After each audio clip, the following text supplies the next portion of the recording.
Nako, nag-resign na ba talaga si Auntie Claire? Nako po. Tumakas na kaya papuntang Jamaica? Nako po.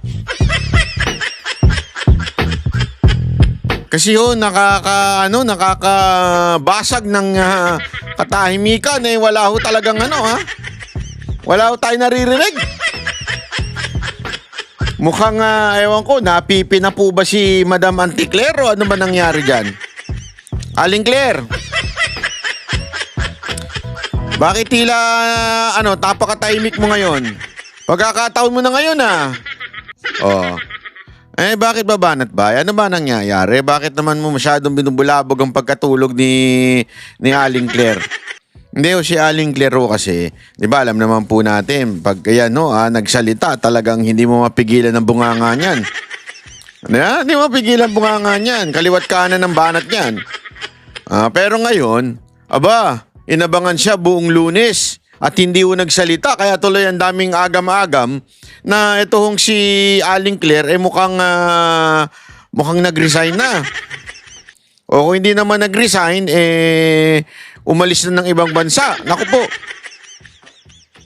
Yan ang dapat nating tanungin at alamin. Aling Claire, ano na po ba nangyayari sa inyo? Galaw-galaw, magparamdam. Galaw-galaw po tayo, magparamdam po tayo. Bakit tila talagang hindi ka na nagsasalita? Dahil dito sa issue ng ni Tantoko. Naku po, patay tayo. Ano ba kasi yan, banat ba yan, Tantoko na yan? Hindi kasi Tantoko, para sa kaalaman ninyo, siya po yung isa sa mga kasama ni First Lady na pumunta sa Amerika. Dahil po meron siyang event na inatenan doon. Tapos itong si Tantoko ay napabalita na nategi nga. Pero ngayon lumabas na itong si Tantoko ay namatay dahil sa overdose. Yun, patay kang bata ka sumalangit nawa. Naku po, hindi kasi nga yun nga ang So ngayon, ang tinatanong kung sino ba mga kasama nito at ang may nabanggit nga na isa sa mga kasama, di umano, allegedly, ay walang iba kundi si First Lady. Naku po, patay tayo dyan. First Lady, paano nyo kaya ito lulusutan? Hindi, yan ay dokumentado naman po. Mamaya papakita natin ng dokumento na talagang kasama po. At ito nga po yung balitang inilabas ng bilyonaryo. Pakinggan po natin itong balita na ito pasok. Tuturing ngayon ng bagong talagang kalihim ng Presidential Communication. Hindi pala yan. Well, ito. Hindi. Sandali, ang gulo. Bakit nawala yun? May news tayo dyan Ito. Ito muna ang news na to. Yan, okay? Kasi magulo. Ayan. Pakinggan natin tong news na to, At, yan, okay? Pasok. Kaugnay sa pagkamatay ni Rustan's Executive Paulo Tantoko nitong Marso. Alamin natin yan sa Agenda Weekend Report ni Ivy Reyes. Namatay sa cocaine overdose si Rustan's Corporation Heir Paulo Tantoko noong Marso.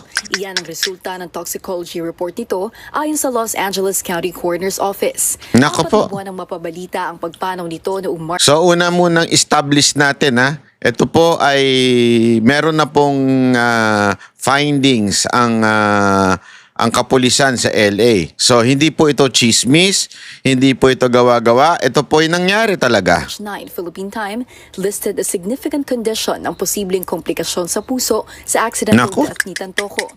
Ayon sa Hollywood LA News, kasama si Tantoko sa entourage ni First Lady Liza patay tayo dyan. Nakipagdiwang nito ang Manila International Film Kasama. So, ito literal. Ito po ay official function of the First Lady of our country na si Liza Marcos. Official po ito. Kaya dapat talagang magpaliwanag. Hindi po ito private, hindi po ito personal na lakad, ito po'y official. Linawin natin kasi naalala ninyo, 'di ba si Aling Claire, inaano si VP Sara Duterte, Kasi nagsabi ni BP Sara Duterte, walang perang ginamit ang gobyerno dito, pero it doesn't mean I didn't work. So ang hirit ni Aling Claire, kung nagtrabaho pala siya, dapat official yan at magpaliwanag siya. Di ba? Kung ano yung mga ginawa niya at ano yung hindi porket ito'y personal na lakad ay wala ng responsibilidad dahil hindi naman po nawawala yung pagka-vice presidente niya. Naku po. Na back to you. Bakit to, kanyo? Ito mismo, hindi lang personal. Ito talaga'y official. Official na function ang ginawa o pinuntahan ni First Lady. At official din, ibig sabihin, dokumentado na kasama po etong si Tantoco. Nako. So, ladies and gentlemen, ito po ay masasabi nating talagang official na nangyari. Sasabihin kasi nung iba dyan, lalo na yung kanilang bagong talagang PCO secretary, this is private. The person is private. The Rustan executive Paulo Tantoco is private. But he attended and part of the delegation of the First Lady. Therefore, even if he is a private citizen, official po yung lakad. Part siya ng entourage . Pag sinabi mong part ka ng entourage, definitely, meron dyan na funds na ginamit ng gobyerno. So, this become an official event. Hindi mo pwedeng sabihin personal po ito. The Hilton Hotel. Sa isang video sa social media account ng First Lady, present sa MIFF celebration, sina Senate President Cheese Escudero, Senate Pro Tempore Jinggoy Estrada, Tourism Secretary Cristina Frasco, MMDA Chairman Romando Artes, at iba't ibang Pinoy celebrities. So, ano ho ba ang kasi sinasabi na iba? So, hindi lang ito meron pa palang mga senador. Pero always remember, magkahiwalay po kasi yan . Ang executive at kunwari ang legislative, pag yan nagsama sa isang event, magkahiwalay po yan ng entourage. Magkahiwalay po yan. Alam ko po yan kasi naalala ko nung panahon na si Mocha ay sinasama sa mga out of the country ni Pangulong Duterte. May kanya-kanyang entourage yan. Makikita ninyo, di ba, ibang mga senador. Yung mga ibang senador, walang pakialam ang Office of the President. Doon. Kung sino yung gusto nila, ipadala nila, problema na nila yon. Isasama sila doon sa event as invited person doon sa event, pero pagdating sa entourage, gastos na ng Senado yun. Hindi na gastos ng Office of the President. Only the entourage of the President, on this particular case, is the entourage of the First Lady, ang gagastosan ng opisina ng Presidente. Yung dati.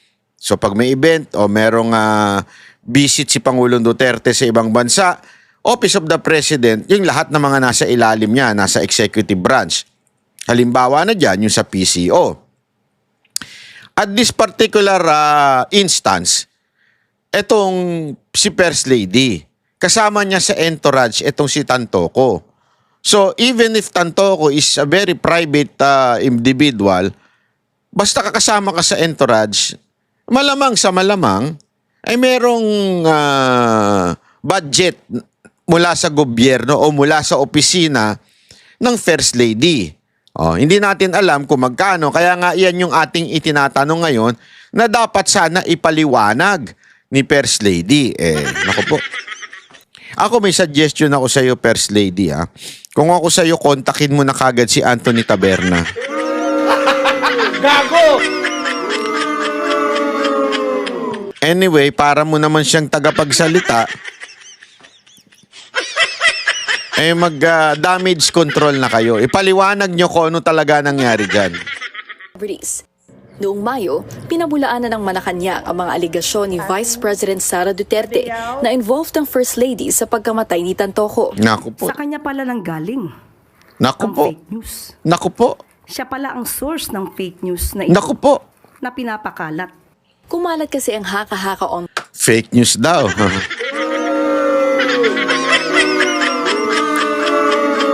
Pero ngayon, lumabas na ang katotohanan. Totoo pala na ito ay kasamang entourage ni Lisa Marcos. Oh, di ba?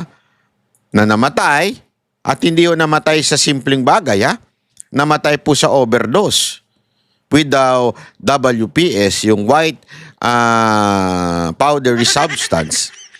So, ibig sabihin, hindi ho fake news yung sinabi ni BP Sara Duterte. So, sino ang fake news? Aling Claire, sasabitan na kita ng ano ba magandang pangsabit dyan? Ito. Sasabitan na kita ng, ay, bakit nasira itong aking kwintas? Oo, umurahing kwintas kasi eh. Oh, ayan, oh. Sasabitan na kita itim na kwintas bilang reyna ng fake news. Ayan, palakpakan. Gago! Oh, Aling Claire, magpakita ka na, sasabitan na kita ng reyna ng fake news. Ikaw na ngayon ang reyna ng fake news. Oh, di ba? Gago! May na-dictate sa Los Angeles CFL na ayon sa mga fact-checker ay distorted at manipulated photos and videos. Tandaan po natin, dumating si First Lady sa Pilipinas, March 10, 2025. Kung gusto niya pong alamin yan bilang Vice Presidente, may records po yan.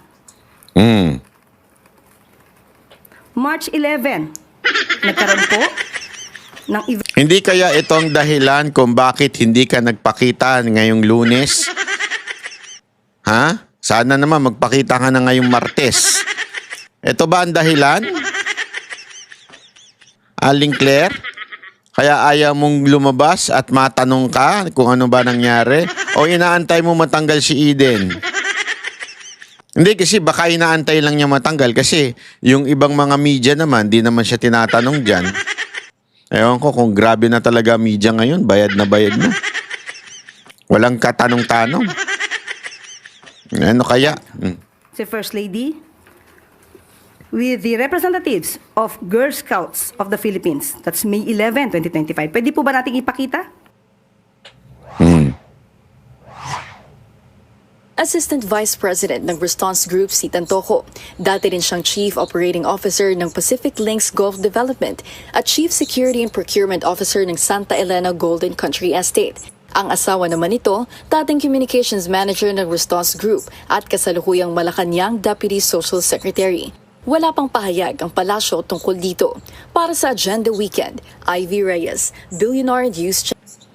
So ayan nga po yung balita na yon. So at least meron na po tayong tawag dito background kung ano yung nangyari, mga kababayan. Okay?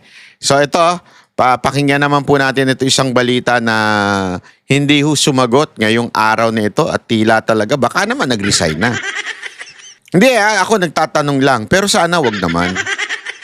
Sana bago ka mag-resign, sagutin mo muna ito mga issue na ito. Na una-una, sinabi mo fake news pero totoo naman pala. So sana bago ka mag-resign at umalis ng ibang bansa, tingnan natin. Tinuturing ngayon ng bagong talagang kalihim ng Presidential Communications Office na pribadong bagay ang pagkakasangkot kay First Lady Liza Araneta Marcos sa pagpanaw ng negosyanteng si Juan Paulo Tantoco. Kaya tikom ang bibig ng Malacanang sa naturang issue. Kasunod na rin ito ng ulat na cocaine overdose umano ang naging sanhi ng pagkamatay nito. Eden Santos sa balita. Ayan na, si Eden. Ayaw magkomento ang Malacanang sa lumabas na ulat na cocaine overdose ang sanhi ng pagkamatay ng negosyante na si Juan Paulo Tantoco. Si Tantoco ay namatay noong March 8, 2025 sa Beverly Hilton Hotel sa Beverly Hills sa Los Angeles County, California.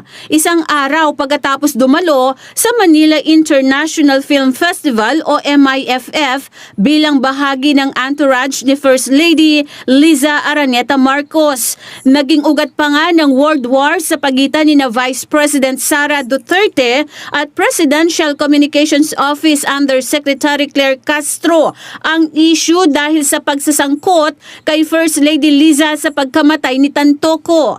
Nung nagkaroon ng malaking krimen sa Estados Unidos na merong namatay dahil sa drug overdose, at kung makikita ninyo doon sa police report ay nandoon ang pangalan ni First Lady Nako.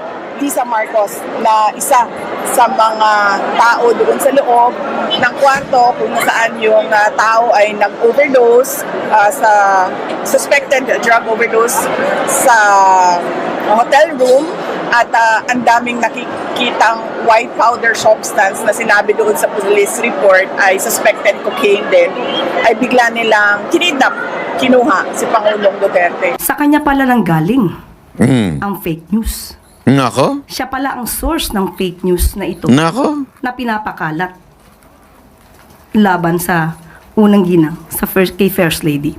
Nitong linggo ay kumalat sa social media ang report mula umano sa Yan. website ng County of Los Angeles Medical Examiner na may case number 2025-04377 na ang sanhi ng pagkamatay ni Tantoco ay dahil sa paggamit umano ng cocaine.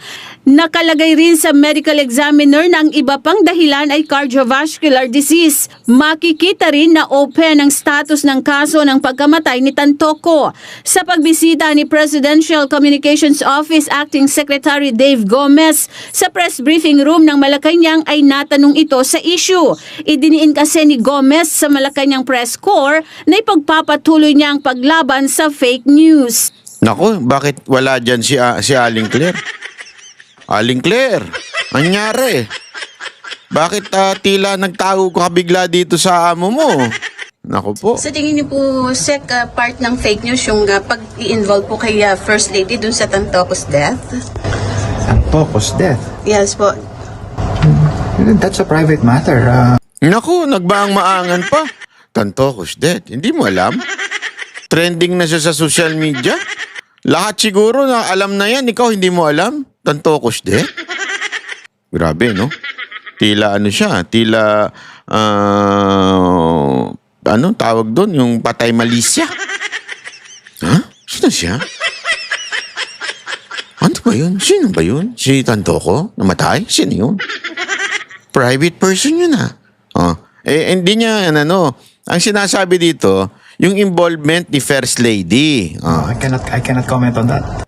Eden Santos. Hindi naman tinatanong kung ano si Tantoco Tinatanong si First Lady kung ano masasabi niya. Naku po, patay tayo dyan.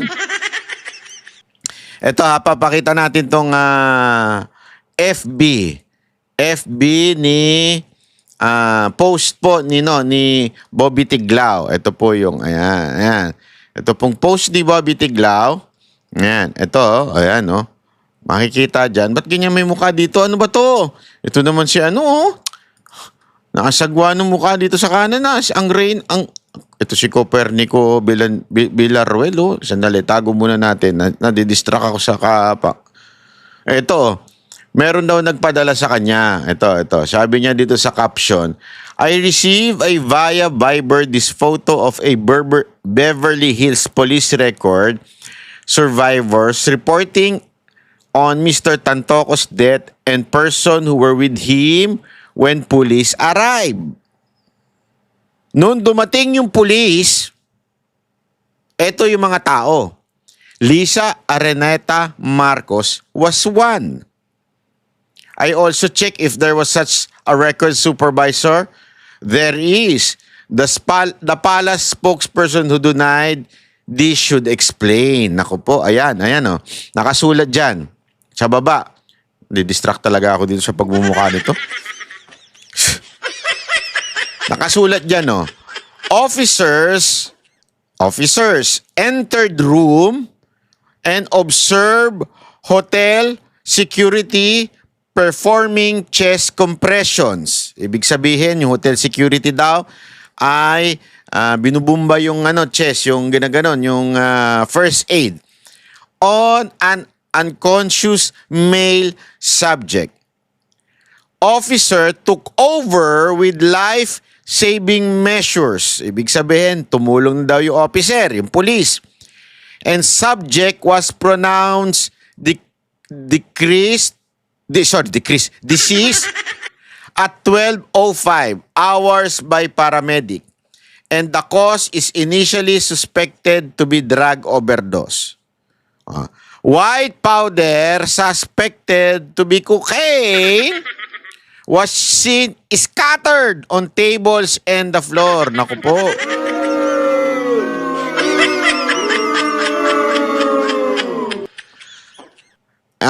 Companions of the victims were summoned to BHPD. Naku po.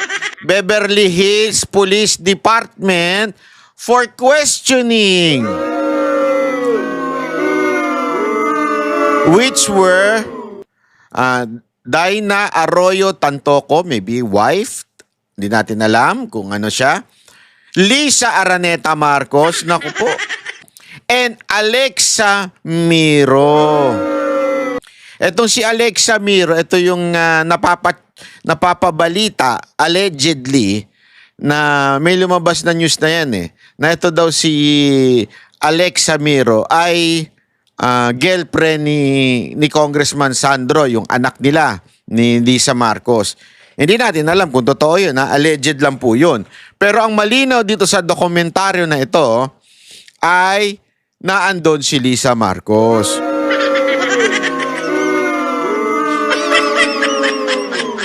Again, for clarification, this document was posted by Bobby Tiglao. Meaning, siya po ang nag-post, hindi po ako. At ibinabalita lamang po natin. Sabi pa nga dito sa baba, if you should have any question, please feel free, contact me. Sincerely, Donna Corsey, batch siguro to 826, record supervisor. Ito po siya. Beverly Hills Police Department. Si Donna Corsey. Oh, yan. Kersey or Kersey? I don't know how to pronounce your name. I'm sorry, madam. But ayan po yun. So malinaw po mga kababayan, ito po yung ni-report ni Bobby Tiglao. Ayan, okay? So para lamang po makita natin. Ayan, ha?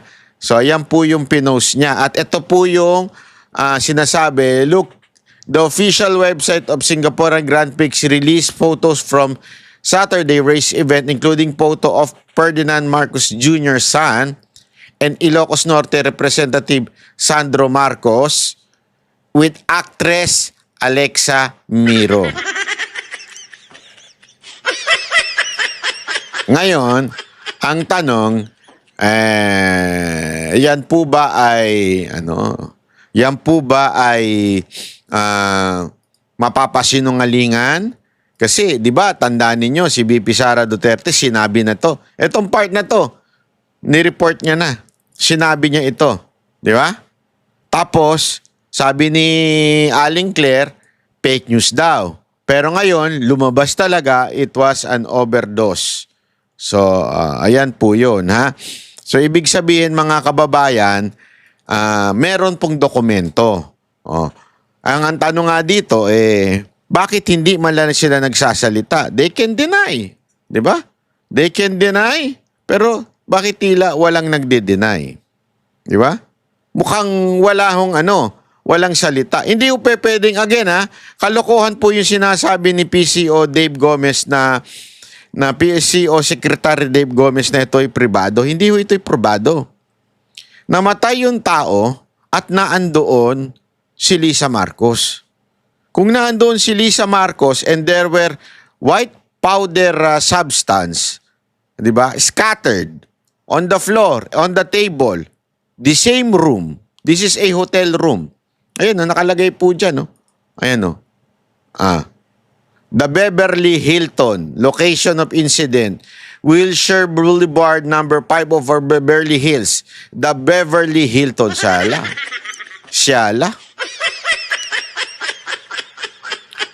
Ayan, siyalang-siyala ito, ha? Yung pagmumukha naman kasi, sino ba naglagay nito, Yung komento niya, nakikita ko pa rin, Hindi po ako gumawa niyan, ha. Isa yan sa mga comment dito.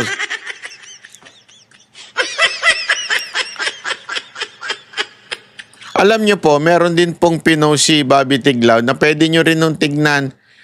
Pwede kayong makahingi ng dokumento. Okay? Maaari po kayo makahingi ng dokumento doon. Parang may babayaran lang ata kayo eh. Grabe, no? Ito yung nakita sa crime scene.